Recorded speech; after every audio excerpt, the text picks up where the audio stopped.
Bonsoir, bonsoir, bonjour. C'est Congo News 24.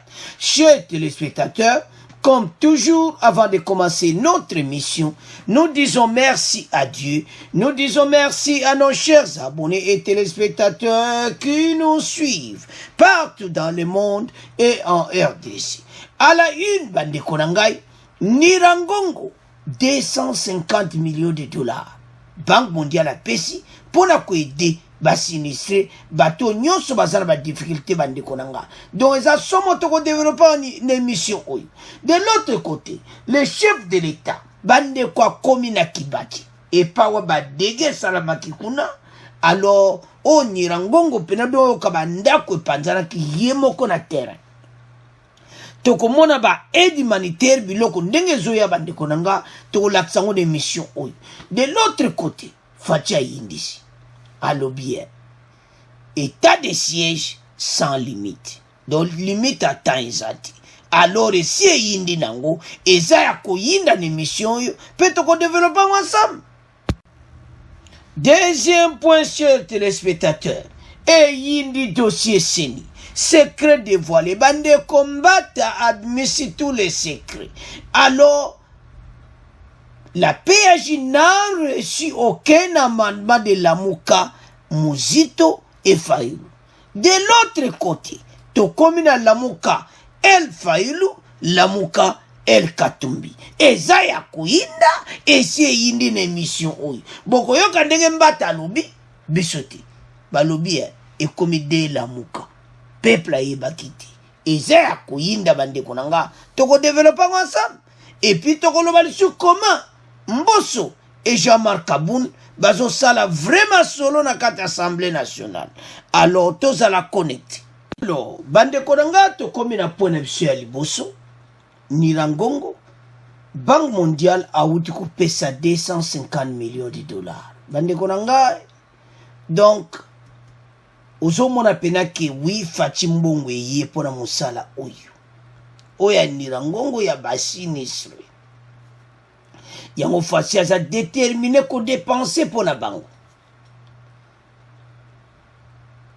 La Banque mondiale a accordé 250 millions de dollars en faveur du projet pour la stabilisation de l'Est pour la paix. Ande konde to tiena sewana, tout ensemble, le groupe de la Banque mondiale a approuvé une enveloppe de 250 millions de dollars en faveur du projet pour la stabilisation de l'Est de la RDC. Pour la paix, ce financement va aider à améliorer l'accès aux moyens de subsistance et aux infrastructures socio-économiques dans les communautés vulnérables en RDC. Bandeko, la situation où yo bateau ba jui, ba réponse est komikoya. Bandeko tozala ensemble pour et commettant oyo ba kose sou ba congolais. Pour Mbongo oyo avec Fati, bako travailler nango sans sans problème. Et puis peuple a komona clair, bako aider ba ba situation nyonso ba difficulté bazalango. Bandeko Fati aza mena na place ba sinistre. Donc comment a du financement ya boye parce que ndebo zomo na titre wana éruption Nirangongo Félix Tshisekedi est arrivé à Kibati. Et pas wapi, ba lave, et panzaki ba pale na ndenga mukiti. Donc, et baby saki penando partout, côté wana. Mais Fati albaki yemo kwa mona. Ndozo mona bazawana, na batu ya OVG, bazo laksa fashi ba direction bande konanga. Le président de la République Félix Tshisekedi est arrivé ce lundi 14 juin 2021 à Kibati, dans le territoire de Nirangongo, lieu par lequel était passée la lave lors de l'éruption du volcan Nirangongo, le 22 mai dernier. Le président Tshisekedi visite ce village qui a été consumé par la coulée de lave. Bandeko, c'est difficile, c'est consumé par la coulée de lave, alors et Saraki Mawape passe. Peuple a comme déclaré dans Nenga Muketi. Alors bande konangai, donc ceux qui tozotala, donc toujours mon vraiment que Fatia zo sala grand travail. C'est ça.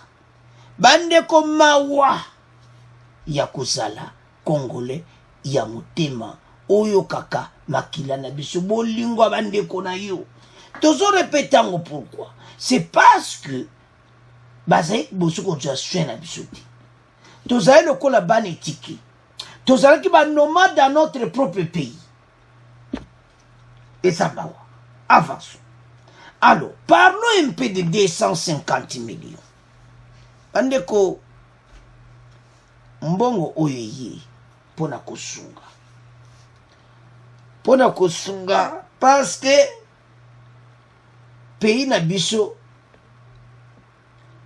kale zalaki ba mbongo aboyeye bandeko na ngai eleki na ba poche ba miyibi le kulu na cravate ba mbongo bandeko na ba kanyoso EDC tozao le kanango bazai kopesa bandeko bato bazai ki a mauvaise foi do bazai na posa ba congolais te parce que ba edo facha zo za sikoyo bango pe bazai kozwa. Mais la question qu'on se pose, pourquoi baedaki Nirangongo baedaki batu musulte ndenge basa ko aider na Nirangongo bako aider te na ba 2017 ba dega pe salamaka ba le kana pe na balarka batu basa mystique basali 18 ans na pouvoir lelo ba yebsa ba congolais nini. Parce que le montant oyo 250 millions. Bandeko déjà na l'era peut perdre ba téléphone de G bandi. Oyo qui te me banque mondiale 250 millions. Mais on est à département na yote. O lobini kasi. Allez, ba copé bandi. Ba transfert de fonds. Ba carte de crédit comme ko lia manandenge balingi. Bandeko, ils utilisaient ba carte na etana ba mbongo aboyi. Bambongo ata batindeli yoko lika mwe sami na EDC o ezadongo bandeko na o lika moko salami na EDC mbongo ye ale babani ko penga na ba téléphone non to wuti na pasi mais lelo pena toza à l'aise Congolais za pena kimia tanga yoki o combien o 250 millions facha samusa toza confiance na donc on m'a dit plaisir. Mais, boba le kakiwana, nzambi. Ndozo m'a mo piko ba dollar, vous imaginez que président ya Sénat azo tambola na ba millions de dollars na kati ya bakar. Vous comprendre la situation wana, scénario wana. Azo kena on pe wapi na ndako. Au 2 millions d'euros, 1 million de dollars, 1 million de francs congolais. Wapi na kata mutuka eke wapi na ndako ya présidence. Et c'est besoin comprendre les bateaux et pas un mot que vous dites.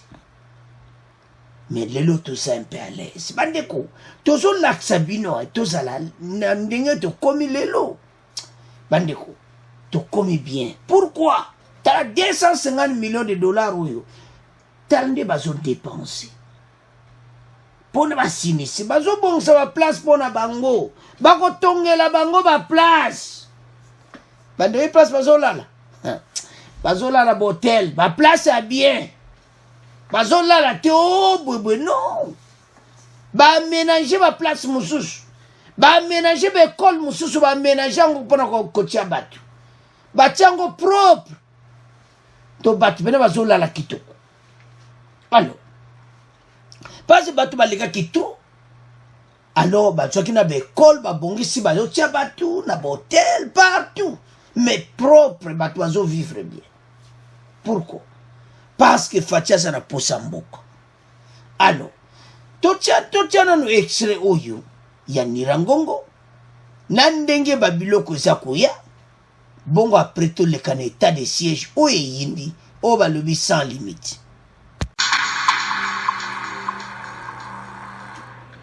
Madame Messieurs, bonsoir. Le chef de l'État poursuit son séjour dans le Nord Kivu. Ce lundi, il a visité la zone affectée par l'éruption volcanique du 22 mai dernier en territoire de Nyiragongo, une dizaine de kilomètres au nord de Goma. Sur place, accompagné des experts de l'Observatoire volcanologique de Goma, OVG, Félix-Antoine Tshisekedi s'est successivement imprégné des dégâts causés par la coulée des laves sur les habitations ensevelies dans le groupement Munigi, ainsi que la route coupée par la coulée des laves dans le village Kanyanja, groupement Kibati.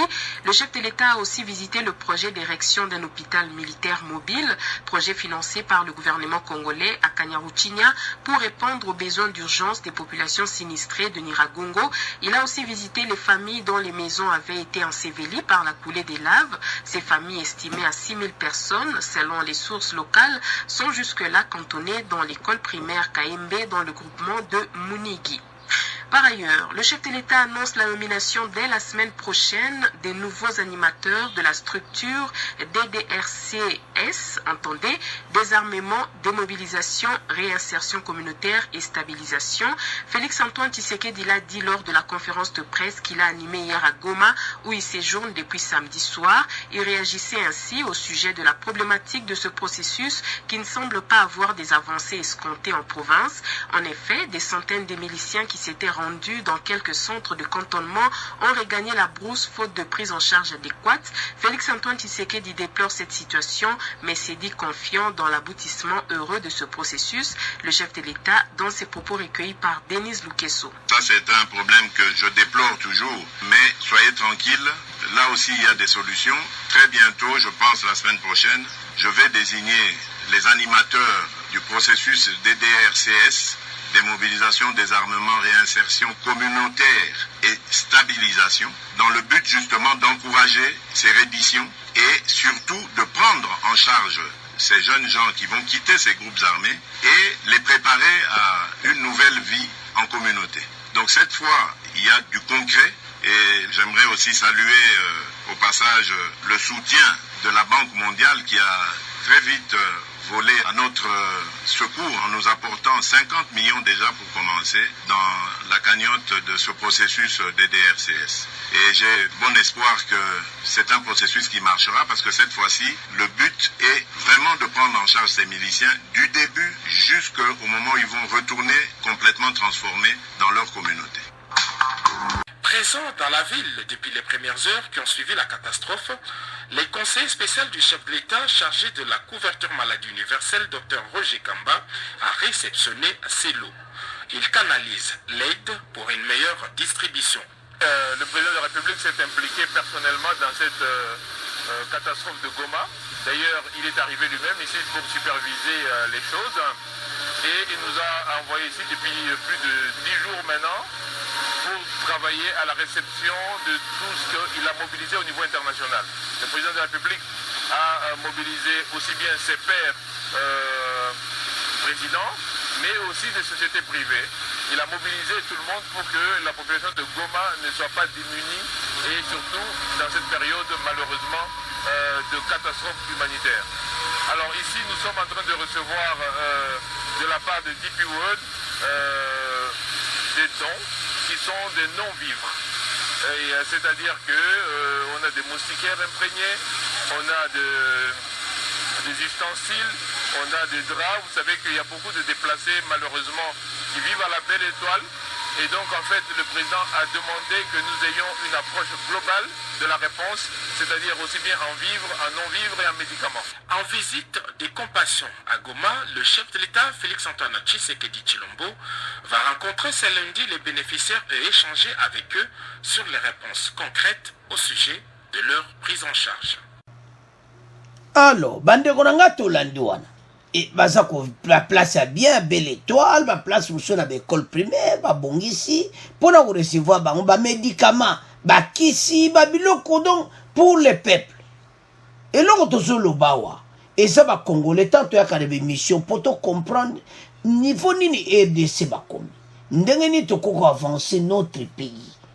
Mboka oyo na mikoleko ya ezala mboko pe bakomotanga papa voilà le pays a RDC s'est transformé parce que to wuti na ba dégâts moko total to pese exemple même à 250 millions de dollars ndenga ye mbongo berete pona mboka me bayeka pona kuide ba sinistre me omono balekane nango tolandaka ministre ya Kabila Oli Ilunga alekana na mbongo ba ya ba yebola melela sa na makala donc c'est-à-dire bazaki na bango donc kakabon et puis ayiba mbongo wana kala mekale fache bayo kangai do abandane makambo wana kala alors bande konanga lo tozo sengeza nini bande konanga toza na bonne foi na musala o fache azo sala biso nyos toza l'ensemble autour ya gouvernement Samalu Konde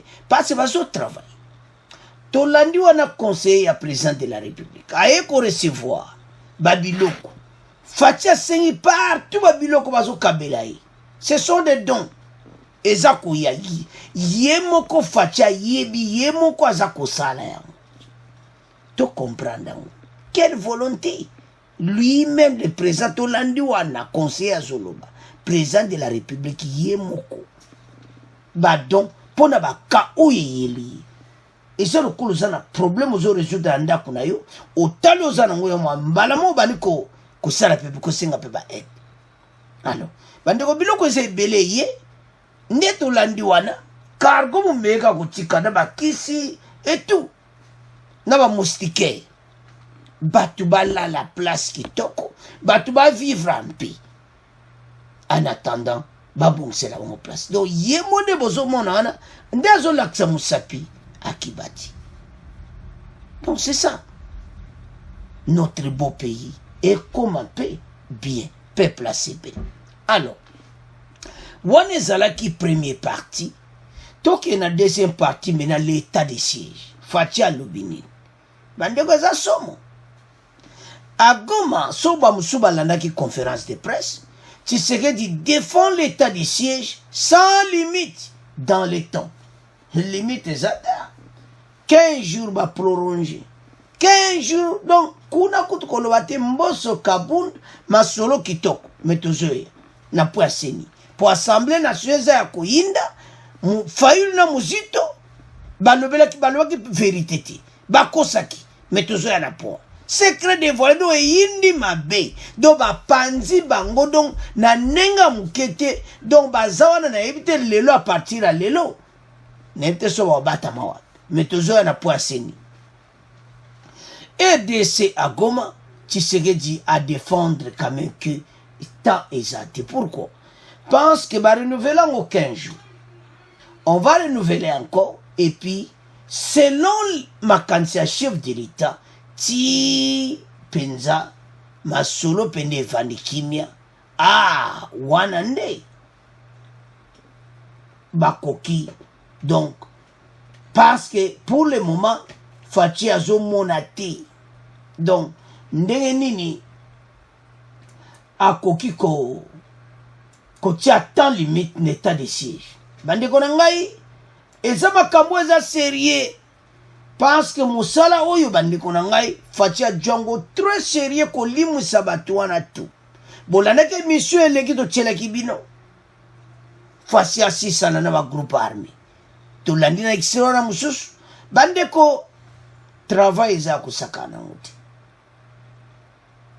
L'état de siège n'a pas un temps limite, a déclaré le chef de l'État lors d'une conférence de presse à Goma, en rappelant que l'objectif est d'éradiquer la violence de quelques 120 groupes armés actifs dans l'Est. 120 pour le moment. À l'Est, le mouvement EDC, dans le nord, dans le sud, et comme 120. Les bosses ont combien? 300 groupes armés. Soko lingi talango keneme na Google beta okomone kobima ebzalaki 300 groupes armés. Fatika na temps à salle la pouvoir et comme combien? 120. Alors, il y a un processus. Ndeto landi wana c'est-à-dire projet à DDRC ba pesi ba bambongo 50 millions mobo yaki kaka na banque mondiale de sous à part 250 oyo apese sur 50 millions to lande yango na extrait wana 50 millions ezali pona ko aider ba groupe wana nyonso ba na zamba oyo ba congolais babima na zamba ezaki makambo ezali na volonté na bango te donc soki bakotaki zamba c'est parce que boyebi ke EDC passé bata moko oyo ezosala na pasi donc bavivre pena so ezosala na mawa na mboka na yo moko donc on dirait babosana bango mais entre temps les mêmes battus babosana bango bazo favoriser ba groupe armé na kati ya mboka alors batikali 120 fatia lui faut ba éradiquer yango tolanda na extrait oyo musala FARDC azosala pense bauti ko gagner ba place mosusu ina Ituri Kodeko ba milice wana do ba panzi bango na ndenga mokete alors tolanda extrait oyo bongo to continuer mission na biso. Et en rapport avec la situation en Fataki, nous apprenons que les FARDC ont repris cet après-midi aux miliciens de la Codeco, cette localité. Selon plusieurs sources locales, ces miliciens se sont retirés de ce centre de négoce vers les localités de Massikini et Boudou, d'où ils étaient venus. Le porte-parole de l'armée en Ituri confirme l'information et indique que les FARDC contrôlent depuis lors Fataki et ses environs. L'armée qui par ailleurs appelle la population à faire confiance aux forces de défense et de sécurité de la République. Écoutez plutôt le lieutenant Jules Ngongo au micro de Martial Kizabiamongo. À l'instant où nous vous parlons, les forces armées consolident Fataki et ses environs et nous continuons à pacifier pour que la reprise des activités socio-économiques reprenne comme c'était auparavant. À l'heure où nous vous parlons, la situation de Fataki et ses environs demeure sous contrôle des forces armées de la République démocratique du Congo. Pour le moment, nous appelons la population à continuer à faire confiance aux forces armées et au nom du gouverneur de province, le lieutenant général Boyaka Chamadjoni, il est redevable à sa population, pas aux politiciens qui se distinguent avec des déclarations chimériques, utopiques et aussi des chantages à sa personne ou à ce qu'il fait sur le terrain. À la phase où nous sommes, il est difficile de vous donner le bilan. Les priorités sont connues et nous sommes dans cette phase où les forces armées vont de plus en plus aux résultats probants sur le terrain. Je vous rappelle que... Alors, bande kotolandi wana biso nyonso parce que eloko toyaka na ba preuve eza ete po bato atembe baza trop bato bazo sepela na avancement mboka te babele bazali o bazo ya na ba message ya kotia peuple na lumière te alors toza déterminé ete il faut do laksaka yango bande ko tolandi wana ba gagner bango ba gagner ba place et puis gouverneur le boya lobi ke o tout bazoloba et na batu musuba lo makambo ya bienti mais bango na terrain masolo ande musu ça avance bande ko bo batali balane conférence de presse à Fachi o elikaki Fachi lo ba clairement ki ba avance mais ce qui va Fachi zo lo ba ke toza déterminé d'éradiquer ndeto tchiwana lors d'une conférence de presse à Goma, en rappelant que l'objectif est d'éradiquer la violence de quelques 120 groupes armés actifs dans l'Est. Akosila. Eko koma lisulu. Bande koza mawa. Na major ou na gouverneur militaire, azo lobi yango tolani nexiwana, ke oyo bazo loba. Oyo wana pour décourager musale zo salama bango bazo continuer avancement zo salama bandeko makambo oyo ekokoma lisolo ekokoma histoire ngana yo tokosepela parce que trop c'est trop parce que toko vivre boye te na mboka na biso ke batu mususu un certain de groupe à batu bavanda na bango dans un coin pour na ko critiquer mboka yomo mais comment oyaka ko saka ke mission ko lo mabe ezala pe vérité ça va so critiquer makambo eza ya solo ça va mais ba mensonge non eza kitoko te notre beau pays bandeko na ngai toza na bonne direction lelo yo bandeko ebele bazondima te ke makambo wana este kosila bazondima te c'est ça problème oyo toza nango batu tellement bavivaka makambo elekaki na gouvernement passé bazokanisa faci ayiri biso vrai makambo bandeko tokeba na badisco bagouverneur oyo banome bazosala mosala tosoutenir FARDC bendele ekoya te tolobaka vérité te tala Martin Fayulu na Muzito batika koyebisa peuple te oyo vérité bimi na seni mais tozoya na point eza mawa avançons. Le gouvernement Sama Lukonde bayi pourquoi ba omo bazobelela ke toza gouvernement ba guerrier pourquoi bayebi ndenge nini bayokanaki na conseil des ministres bayebi nde basololaka bayebi o balinga basala pona mboka bango bazotika histoire bandeko ces jeunes députés bakotika histoire ngana yo tokotia monoko polele toko si rappeler émission tokosala lelo parce que ba militaire baza na bonne volonté akosakana nango te donc baza pena kobunda pona mboka yango yonde konanga place ozali bunda pona mboka tika kolanda ba faux discours ekomi tango bunda pona mboka bakosi biso mingi pendant les 18 ans tozalaki manipulé mais lelo yo mitambo na bango batiaki mpona biso ekomozongela bango moko oyo tu basalaki mabe mpona biso ezosongela bango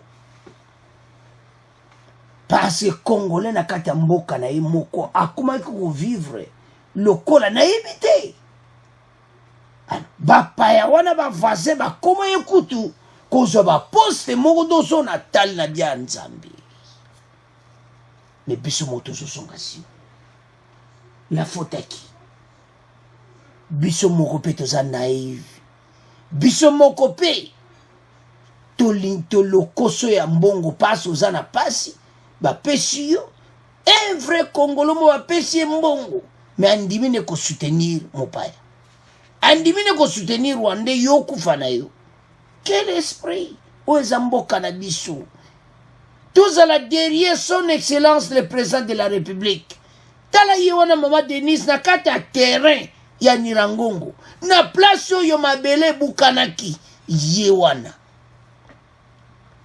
aye kovivre ye mo mpona souci ya bana mboka ça c'est notre pays oyo eza mboka na biso tokokovivre te na badega oyo na basituation nyonso toza nango tokeba bandeko na ngai towuti mosika bagroupe armé oyo ezaki formé na bato bayebanaki mais plusieurs autres officiers FARDC ont été déjà aux arrêts bakanga bango o baza osala bakopa minduki et tout ça alors tolandi wana explo basali donc ndenge nini babotoli baganye kote wana nyonso oyo ezalaki bitumba donc c'est ça bandeko na ngai donc FARDC azosala travail donc na Ituri bazosala pena mpe masolo kitoko na Beni mpe ndenge moko alors totelema ensemble bendele ekoya te biso nyonso chaque fois même na émission tozoloba je suis FARDC donc toganye masolo alors totiki premier point na bino tokomokende na deuxième point alors bandeko na nga tokomi na point ya sini oyo makelele etambolaki partout mais basekre bimi yango tolobaki balider ya mboka na biso ifo bachanger ça fait mal. Nde bozomona Bemba zotala Martin Fayulu bazotala bango donc ozomona regard moko bato mibale bazotia désordre na katambuka. Bande ko yesid bolimbisa tolintolo ba vérité. Bazo yebisa peuple vérité ti. Kako ba boyi mikanda na bango ba boyi non. Bande ko. Bango ba pesa ki ba projet na bango. Et puis basenga ki 48 heures ya amendement basa la contribution na bango ba mikanda batinda yango bapesi bango 48 heures pour Martin Fayulu et Muzito. Tokoya na ba détail. Mais toujours banane ko expliquer que bato bazamabi. Toko ko avancer boyete na mboka. Toza la sincère attaque ba politicien, attaque ba candidat to luka toza ba poste moko ya ba poste likolo na mboka, toza la honnête. Muzito et Martin Fayulu bazaki clarté pa ya peuple. Alors yindeli bango siko parce que Mbata a commis maintenant la commission à péage. Je vais lire. La commission politique, administrative et juridique PAJ de l'Assemblée nationale s'est exprimée sur des critiques de l'environnement politique congolais à la suite de l'adoption de la proposition de loi sur la réforme de la commission électorale indépendante. D'après son président André Mbata, qui évoquait le cas de la coalition Lamuka, les MLC et ensemble membres de la coalition avaient bel et bien déposé leur amendement lors de l'examen de cette proposition. De l'Andiwanati. Lamuka 1, Bemba et Katumbi, Bango, Bapesi amendement na bango. Sikoyo, toujours c'est la banane. Il y a Lamuka L, Muzito et Fayulu. Donc Lamuka El Muzito Fayulu Siko. Il précise que l'autre L de Lamuka Bisouba du Lobiti. Donc Lamuka El Muzito et Lamuka El Fayulu Muzito, Lamuka El Katumbi et Bemba. Mais ce qu'on Lamuka El de Lamuka Fayulu Muzito n'a pas déposé des amendements et pourtant le président de l'Assemblée nationale avait accordé 48 heures à tout le monde afin d'apporter sa contribution. Et ça m'a wa. Mbosso a yebisi bango 48 heures. Lamuka El Katumbi pour il faut de benga bongo sikoyo. Ndeba komia bisoti. Lamuka El Katumbi et Bemba baye noya bango. Siko Lamuka El Muzito et Fayulu ba pesi ya bango ti 48 heures eleki nango. Siko bande konanga to tuna nano question siko. Basé la bango. Le temps est là, ba pesi bango temps. Batu nyoso partout. Ezala union sacrée zanini bato tout FCC bato tout ba pesi ba amendement na bango. Mais pourquoi bango ba pesi ti? Mais c'est bango moko lisusu ba kena micro ko yebisa ke ba dû en considération ti contribution na bango. Et c'est ça, c'est la vérité. Tolandaki na bémission ou eleki. Ils ont dit ça. Parce que Mbata, toyebi très bien. Aza mutu oyo tango alobi likambo eza ndenge wana. Professeur Mbata alobi yango esali mawa komona que secret bimi. Après avoir kotia trouble na kati ya communauté, non, toko vivre boite. Siko, bande ko botanga bino moko. L'Assemblée nationale avait annoncé 48 heures des amendements. C'est autre elle de Lamuka dont vous parlez n'a soumis aucun amendement à la commission PAJ de l'Assemblée nationale. À partir du moment où, Bande Konangaï, à partir du moment où on vous a dit 336 députés nationaux ont voté pour presque l'unanimité, donc tout est fait. Mais si beaucoup peut sa faute na nani bande kotokeba bazolo ba vérité te to tchel no botanga po e komate o voilà to pesi no botanga. La commission de l'Assemblée nationale est sûre que la loi va nous amener à de bonnes élections, a expliqué André Mbata au cours d'une conférence de presse. Mbata y a simi dossier wana a na conférence de presse. A lobby tala oito jui na Lamuka El Katumbi na Bemba. Mais Lamuka El Fayulu Mozito toujours le côté. Tunanga na tunayo. Batunana bakumobeta na mitu. Donc Fayulu Mozito e inde libango. Mais pourquoi pas dire la vérité na peuple na yo?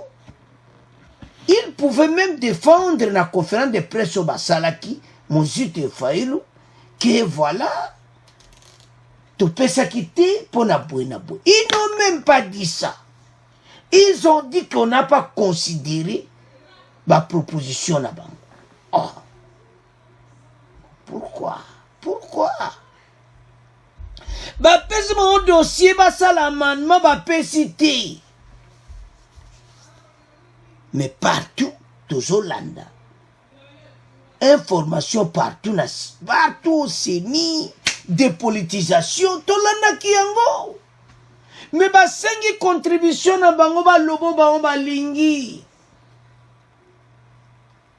balobite siko bandeko nanga basala ni siko ba avancer musala te bazela kaka bango non tokota msamboka boite bandeko bato ba détruire mboka pe Fayulu Mozito bazo sala en tout cas Congolais oyo nyonso oaze édiqué à kosepela te même oaze édiqué pété à kosepela te parce que o ezali baza honnête na conférence de presse pas publique peuple ayeba ki makambo te peuple ayeka ki ba boyi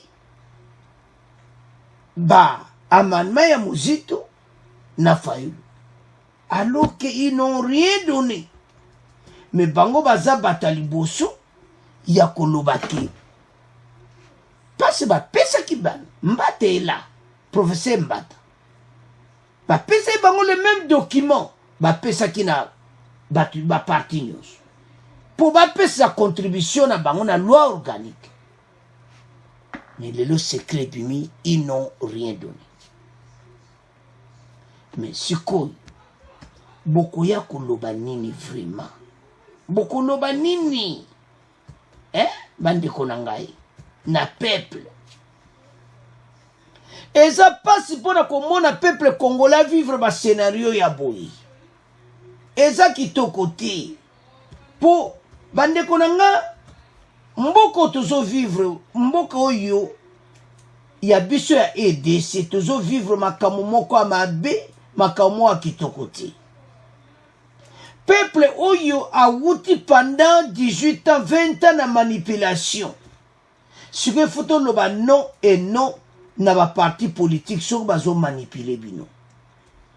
Ce qu'on a mutu a esside, oza mutu ya nouvel élan, oza mutu soi-disant que parti au baza lié na Martin Fayulu. Boki kotuna yi. Est-ce que azong sa ki amendement na yi avant à critiquer Seni? Mais pourquoi pas dire la vérité? Pourquoi pas aux honnêtes et pas à peuple wana au bazo lando na sima? Non. Trop c'est trop. Congolais ko vivre boyete na makambo o eza ya solo te. Peuple azo kanza ke eza vérité, mais eza vérité ti. Bandeko Fayulu et Muzito soki bazo sala bazo sala ba scénario na ebité. Mais bayeba ke tant boza liboso a peuple boluka boza honnête. Parce que peuple wana aza vraiment na besoin d'honnêteté. Aza na besoin que amona ke partout tozo landa bazo exception vérité. Parce que maintenant que se passe polémique partout dans les réseaux sociaux. Oh voilà, dictature, ya fachi, talaba union sacrée, bazo sala kaka oya bango moko. Non. Bandeko, eso sala biete. Eso sala kito côté. Hein? Comment na ke les Kamboza bon te bon malobi. En tout cas directement na El Lamuka Katumbi El Lamuka Fayulu. C'est le même Martin Fayulu ou à Kabouli Lamuka. Vous voyez? Lelo yoto komi na de Lamuka. Siko to lobanini. Eza anarchie. Biso batu no lobi te yango wana. Mbata lobi bien que Lamuka el c'est-à-dire Katumbi na bemba bazala Lamuka na bango. Muzito na Fayulu bazala Lamuka na bango. Donc tozo vivre maintenant na de Lamuka. Ah, mokili. E akane tolo boko o wenge bwe el boy wenge el Paris. Toko de comment gani boke sa mokili te. Toko division li kola nini. Parce que c'est Fayulu qui avait fait tout ça. Hein? Pourquoi qu'on diviser même la partie bozaki ensemble? Pourquoi ça n'a motema wanati? Nakana ebande konanso ezayi fachi au sala muti. So ebande ko boza d'accord na ngai. Nakawe lekaki anke Fayulu, Muzito et Katumbi Bemba na oya présidium à la Lamuka. Fachi au sala ngote. Aolinga jamais kiboka bwana ndingo. Voilà la différence. Mais Fayulu azana cœur wanatia naloba nini. Donc yako limbisa ou bien yako hein koluka keli kambujo kol ene zalate na motema. Bango ba laksaka en bala moko. Siko zo laksa nini. Kozana en Katumbi. Tolo ngomba na mbala ke soki lelo yo Martin Fayulu lelo ayebani eza pona bango mibale. Eza na nyoso ayebi na ye. Bah ça en 2018 propagande na jet privé. Bah bazaki na Katumbi et Bemba ba mise balana. Et surtout Katumbi pour Bemba utaki na prison. Azaye pena no mingi te me Katumbi pena mise ki bala. Mais lelo et comme el Katumbi et comme Lamuka el Fayulu et puis Lamuka el Katumbi. Pourquoi na Katamboka toujours na tina ba poste ya ba parti politique o ya kosala président o yo boy mais lelo yo côté Katumbi na Bemba pe ba maintenir ba bango pe ba tikali na el Katumbi.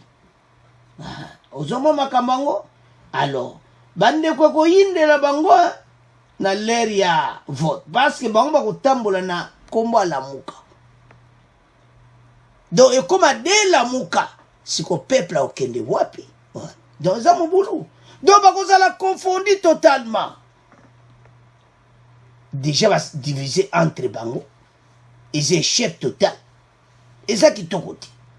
Alors bande ko ngai vérité bimi mbata lobi to joaki yango te peuple congolais zo la émission soki Martin Fayulu lobi o makamba seni loba mais sotinda ki amendement na yo po ba joaki yango te otinda ki posa no nde niezala ba joaki yango te ba pesa ki bango 48 heures na mboso Mboso na Kaboun bazo sala vraiment selon l'Assemblée nationale.